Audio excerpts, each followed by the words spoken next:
Assalamualaikum warahmatullahi wabarakatuh. Perkenalkan, nama saya Natania Desi Indriani, Prodi Ilmu Administrasi Negara semester 4, mahasiswa Sekolah Tinggi Ilmu Administrasi Mataram.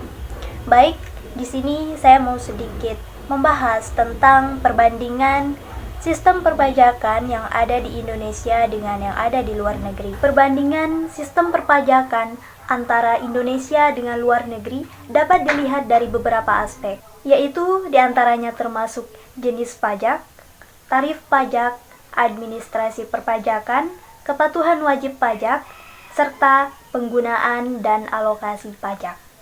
Berikut beberapa poin utama yang menggambarkan perbedaan antara sistem perpajakan yang ada di Indonesia dengan yang ada di luar negeri. Yang pertama yaitu jenis pajak. Untuk Indonesia, sistem perpajakannya terdiri dari pajak pusat dan pajak daerah. Pajak pusat meliputi pajak penghasilan atau PPH. Pajak penghasilan tersendiri dapat dibedakan berdasarkan subjek pajak, yaitu pribadi dan lembaga. Pajak pertambahan nilai atau PPN, pajak bumi dan bangunan atau PBB. Sedangkan pajak daerah meliputi pajak hotel, pajak restoran, dan pajak hiburan. Untuk luar negeri, di banyak negara juga memiliki pajak pusat dan daerah. Namun, jenis pajak dapat bervariasi. Misalnya di negara Skandinavia memiliki pajak yang lebih tinggi untuk mendanai layanan publik yang lebih luas. Di negara Eropa juga memiliki pajak penghasilan progresif yang sering diterapkan. Dan beberapa negara juga memiliki pajak kekayaan atau pajak warisan yang lebih signifikan. Yang kedua, tarif pajak. Untuk Indonesia, tarif penghasilan pajak di Indonesia bersifat progresif, dengan tarif tertinggi mencapai 35% untuk penghasilan 5 miliar per tahun. Untuk individu berkisar antara 5% hingga 30%. Sedangkan tarif PPN adalah 11% sejak tahun 2022. Dan Indonesia juga memiliki pajak khusus untuk sektor tertentu, seperti pajak mineral.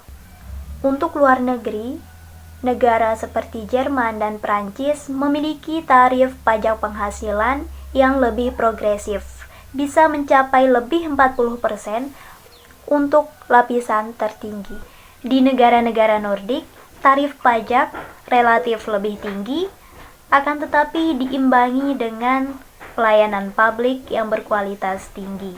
Yang ketiga, kepatuhan wajib pajak.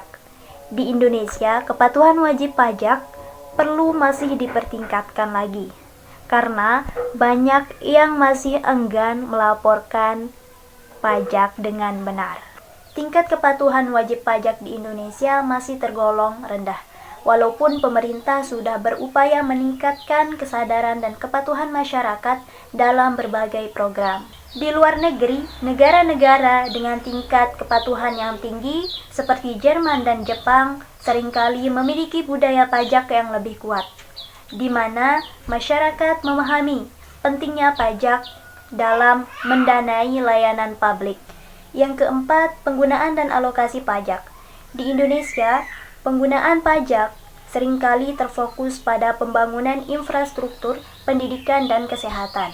Alokasi anggaran seringkali dipengaruhi oleh korupsi dan pengelolaan anggaran yang kurang efisien. Untuk luar negeri, di beberapa negara termasuk Eropa, pajak digunakan untuk mendanai layanan publik yang lebih luas dan termasuk jaminan sosial. Nah, kesimpulan yang dapat kita ambil dari beberapa perbandingan yang tadi, bahwa setiap negara memiliki pendekatan yang berbeda terhadap sistem perpajakan. Indonesia sendiri masih berupaya untuk meningkatkan sistem perpajakannya melalui reformasi dan penggunaan teknologi, walaupun masih menghadapi tantangan berupa kepatuhan dan administrasi. Baik, hanya ini yang dapat saya sampaikan. Sekian dan terima kasih. Wassalamualaikum warahmatullahi wabarakatuh.